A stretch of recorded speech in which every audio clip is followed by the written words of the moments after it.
Good evening, everybody. Let's carry on with the second part of the Dassey habeas corpus decision and order. Carrying on from where we left off, which was obviously that iconic moment when Wiegert blurted out, "Who shot her in the head?" Brendan replied, "Oh, he did." And they said to him, "Why didn't you say that earlier?"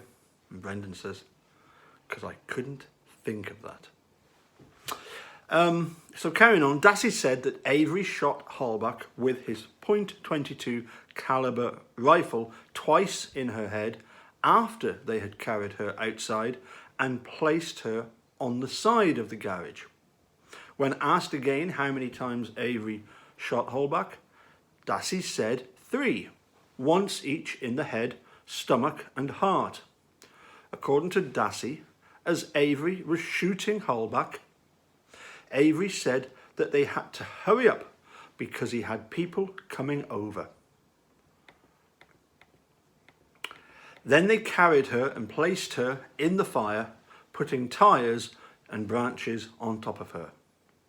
Dassey denied that Halbach was ever in the garage, but Fassbender persisted. "We know there's some things that you're not telling us. We need to get the accuracy about the garage and stuff like that and the car." After some discussion about the fire, Fassbender returned to the subject of the garage, stating, "Again, we know that some things happened in that garage and in that car. We know that. You need to tell us about this so we know you're telling us the truth. I'm not going to tell you what to say. You need to tell us."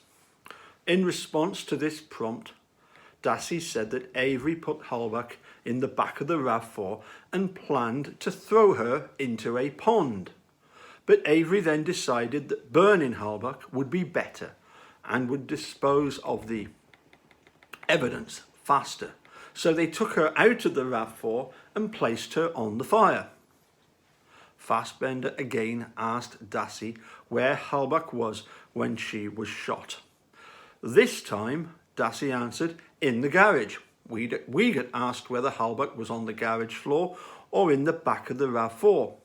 Dassey said she was in the RAV4. Wiegert responded, "Come on now. Where was she shot? Be honest here." "In the garage," Dassey said, changing his story yet again.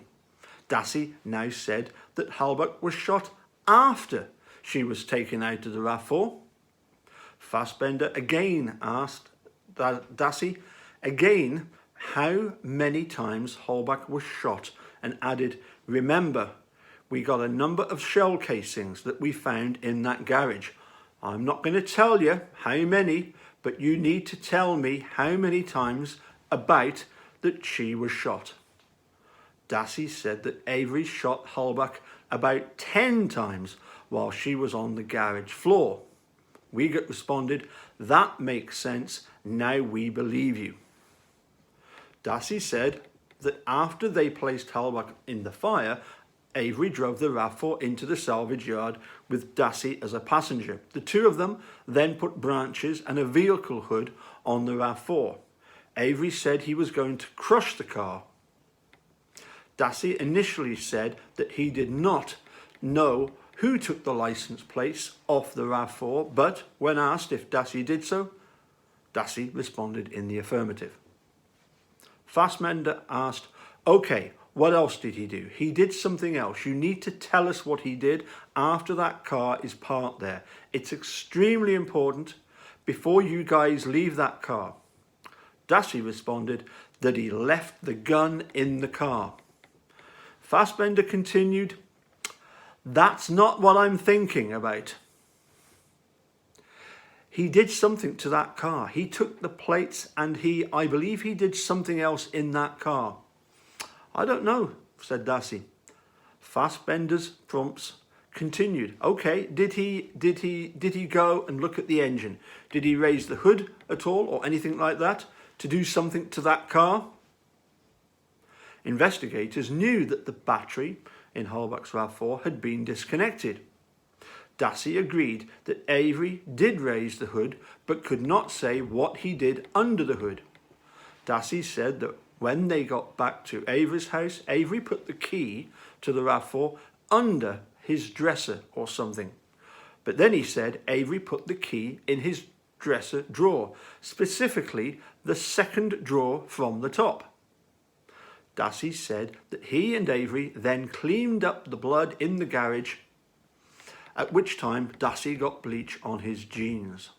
According to Dassey, there was a roughly 2-foot square blood stain on the garage floor near where the back tyre of the RAV4 had been.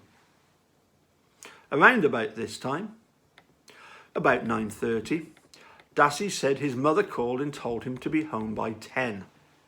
Avery took the bloody sheets from the bedroom and burned them. Avery then told Dassey to get Halbach's clothes from the garage and throw them on the fire. After Dassey recounted all of this to Wiegert and Fassbender, the investigators took a break. They provided Dassey with a soda and sandwich, and Dassey asked Wiegert, "How long is this going to take?" "It shouldn't take a whole lot longer," Wiegert answered. "Do you think I can get back to school before 1:29? Dassey asked. Probably not." "Oh," Dassey said. "What's at 1:29? asked Wiegert. "Well, I have a project due in 6th hour, Dassey said. Wiegert responded, "Okay, we'll worry about that later, okay?" Following the break, Wiegert and Fassbender explained to Dassey that they did not believe some of his story. In response to their challenges, Dassey now denied seeing Avery and Halbach on Avery's porch when he got home from school. But he said he did see Halbach's RAV4 in Avery's garage. He now said that when he got home, he watched television for about half an hour while his brother used the phone, after which he made a phone call and then went to get the mail. When asked about Halbach's personal effects, Dassey denied seeing them or knowing that Avery had put them in the burn barrel. In response to Dassey's denials, Wiegert said, "Brendan, it's okay to tell us, okay? It's really important that you continue being honest with us. Okay, don't start lying now. If you know what happened to a cell phone or a camera or her purse, you need to tell us, okay? The hard part's over. Do you know what happened to those items?" Dassey responded, "He burnt them," adding that he knew this because he saw them in the burn barrel when he went over with the mail. Dassey said that he later heard from Avery that Avery used a shovel to break up some of the bones that remained after the fire burned down, and that he buried some of these fragments in spots around the fire and scattered others.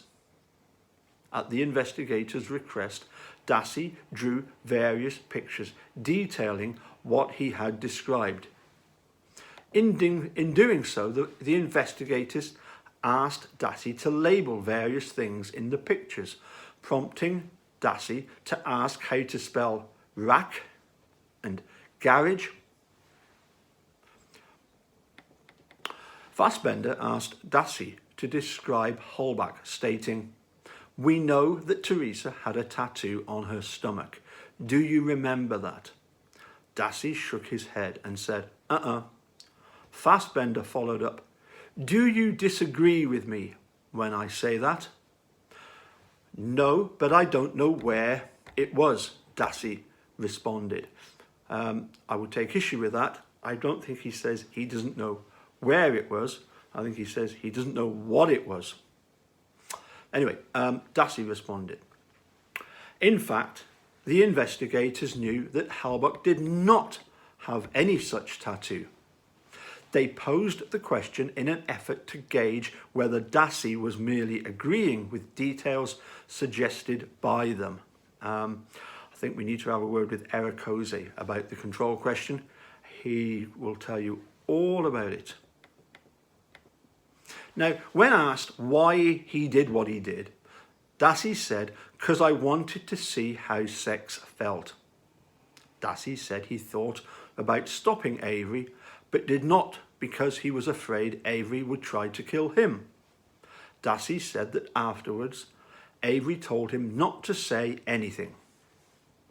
When the investigators took another break, Dassey asked if he was going to be back at school before the end of the day. Fassbender responded, "Probably not." After the break, Fassbender told Dassey, "Because of what you told us, we're going to have to arrest you. And so you're not going to be able to go home tonight." "Does my mum know?" Dassey asked. The investigators told Dassey his mum did know, that in fact she was at the police station and that she could come in to talk with him if he would like. Dassey asked if he would be in jail for just one day. Wiegert said he did not know.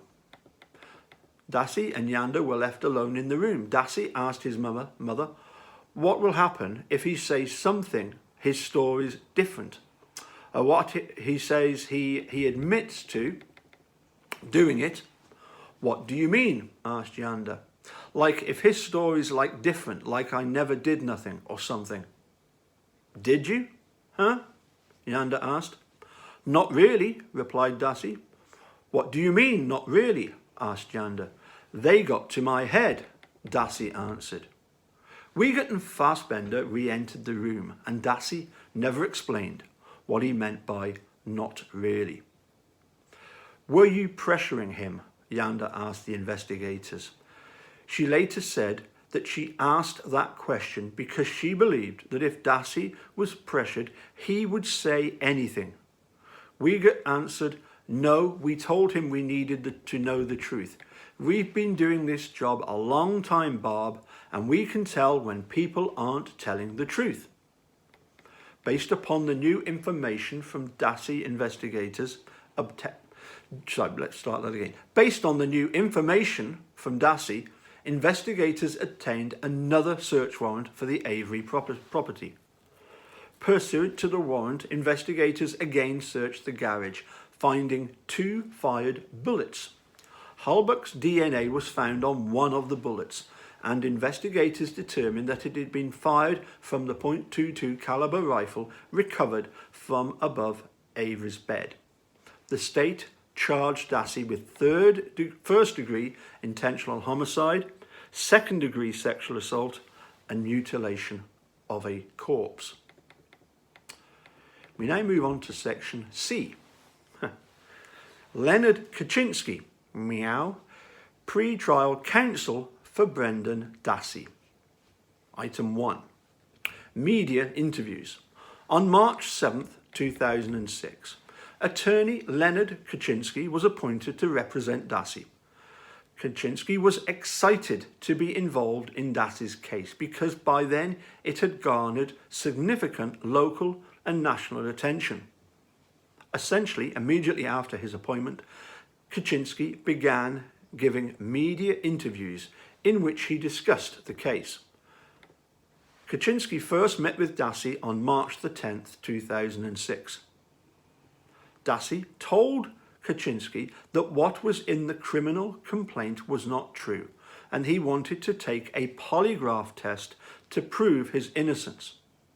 After this initial meeting, local media reported Kaczynski as having described Dassey as sad, remorseful, and overwhelmed. The media reported that Kaczynski blamed Avery for leading Dassey down the criminal path and said that he had not ruled out a plea deal. Kaczynski later said that one of his reasons for speaking to the media was to communicate to both Dassey and to his family so that he could get them accustomed to the idea that Brendan might take a legal option that they don't like. Over the next few days, nearly all of Kaczynski's work on Dassey's case involved communicating with local and national media outlets. On March 17th, Kaczynski appeared on Nancy Grace's national television show. Now, during that appearance, Kaczynski said that if the recording of Dassey's statement was accurate and admissible, there is, quite frankly, no defence. Kaczynski later said that he was merely stating the obvious. However, where have we heard this before? Kaczynski had not yet watched the March 1 recorded interview. All he had seen was the criminal complaint.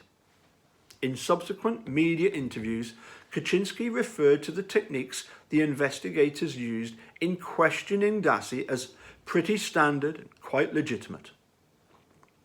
One local news broadcast included Kaczynski's response to statements Avery had made to the media.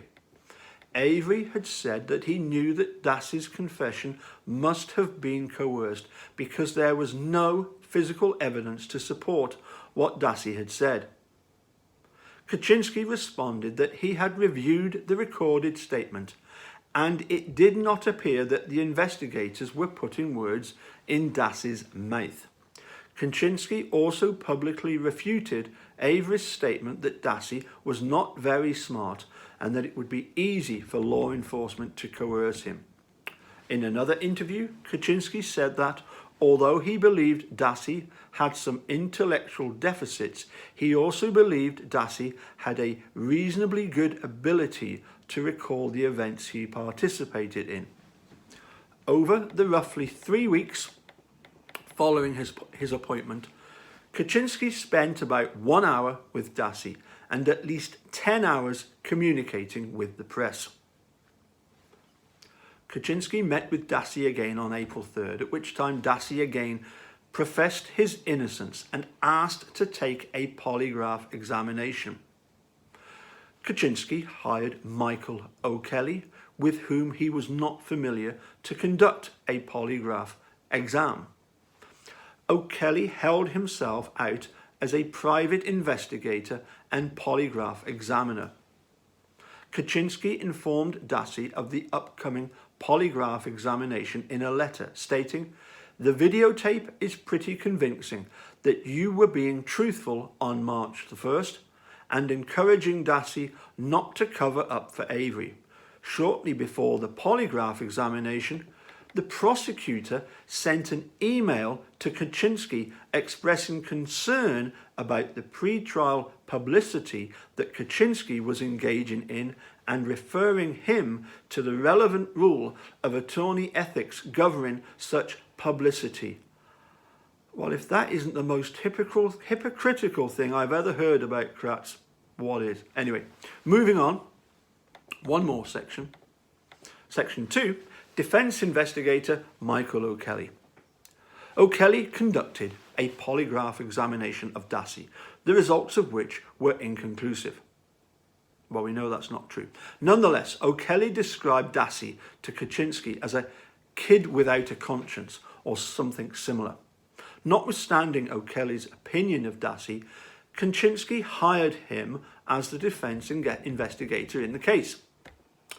Despite Dassey's claims of innocence, both O'Kelly and Kaczynski proceeded on the assumption that Dassey would cooperate with the prosecution and become the key witness against Avery. O'Kelly's primary goal was to uncover information that would bolster the prosecution's case. To this end, he purportedly developed information as to the possible location of certain evidence. Kaczynski provided this information to the prosecutor and a lead investigator and informed them that they may wish to speak to O'Kelly. Although the information led to a search warrant being issued, the search warrant did not yield any additional evidence against Dassey. Kaczynski decided that he wanted O'Kelly to re-interview Dassey to get him once again to admit to his involvement in the rape, murder and mutilation of Halbach. Kaczynski wanted to make it clear to Dassey that, based upon the evidence, a jury was going to find him guilty. Toward that end, he chose May 12th as the date for O'Kelly to interview Dassey. The date a decision on Dassey's motion to suppress his March 1st confession was scheduled to be rendered. I'm just going to read that once more. Toward the end, He chose May 12th as the date for O'Kelly to interview Dassey. The date of decision on Dassey's motion to suppress his March 1 confession was scheduled to be rendered. Kaczynski expected to lose the motion to suppress and believed that the effect of losing such a crucial motion would leave Dassey vulnerable. Shortly before meeting with Dassey, in an email to Kaczynski, O'Kelly expressed contempt for the Avery family. He referred to the Avery family as criminals and asserted that family members engaged in incestuous sexual conduct and had a history of stalking women. He continued, "This is truly where the devil resides in convent. I can find no good in any member. These people are pure evil."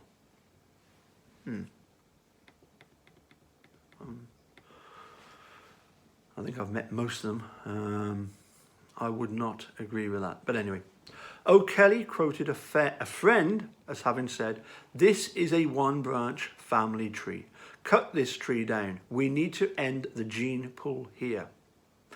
O'Kelly thought that Dassey's denial of his confession was an unrealistic fantasy that was influenced by his family.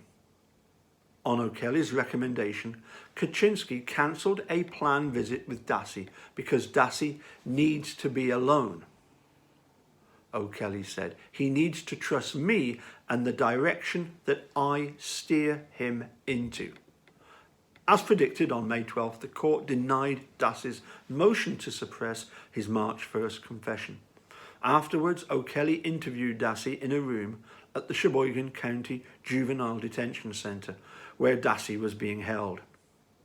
O'Kelly videotaped the interview. He laid out on a table before Dassey numerous photographs, snapshots of a smiling Teresa Halbach, a missing person poster for Halbach, a dead-end road sign on the Avery property, pictures of the Avery property and of the inside of Avery's house, pictures of Halbach's wharf as it was initially found, a photograph of Halbach's church, and a photograph of a blue ribbon tied to a post on a roadside. O'Kelly even had a local shop make a blue ribbon like the one shown in the photograph and placed it on the table as well. O'Kelly believed that presenting the images would help him get an admission from Dassey. O'Kelly began by pointing to what he said were Dassey's polygraph examination results on a laptop computer screen and asked Dassey if he could read them.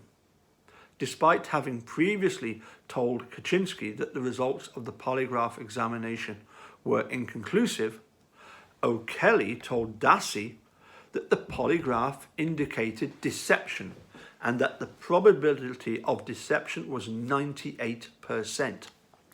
When Dassey asked what that meant, O'Kelly asked what he thought it meant. Dassey responded that I passed it. It says deception indicated, O'Kelly responded, emphasizing deception. After a long pause, Dassey asked that I failed it. O'Kelly proceeded to discuss the photographs that he had laid out on the table. When he got to the dead end sign, he said, "This is the last thing that Teresa saw." It's pretty prophetic, isn't it? In a confrontational and adversarial tone, O'Kelly proceeded to question Dassey. O'Kelly said, "The two things I don't know is, are you sorry for what you did and will you promise not to do it again? Those are the two things I don't know. I know everything else that I need to about this case except for those two things. Are you sorry?" "I don't know because I didn't do anything," Dassey answered. O'Kelly said, "If you're not sorry, I can't help you. Do you want to spend the rest of your life in prison? You did a very bad thing." "Yeah, but I was only there for the fire though," Dassey responded. O'Kelly encouraged Dassey to say he was sorry for what he did.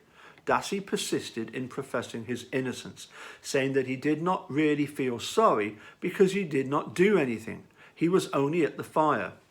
Dassey told O'Kelly that his prior statement to the police was false and that he had either simply agreed with what the investigators said or guessed at the answers. O'Kelly told Dassey that he was not being truthful, and if he was not truthful, Dassey would spend the rest of his life in prison. O'Kelly would help Dassey only if he was truthful.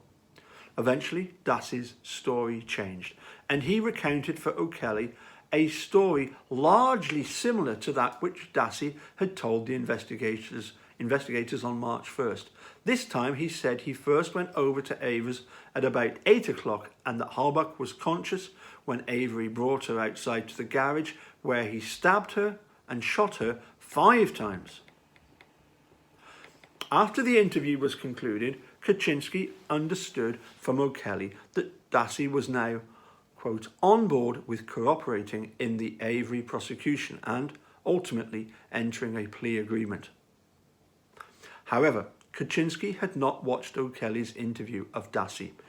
Nevertheless, he approved of O'Kelly communicating the substance of his taped interview of Dassey to the prosecution's investigating agents. Okay, we'll hold it there. Next up will be the May 13th, 2006 interrogation. We'll do that in the next wee while. Okay, catch you again soon. Bye for now.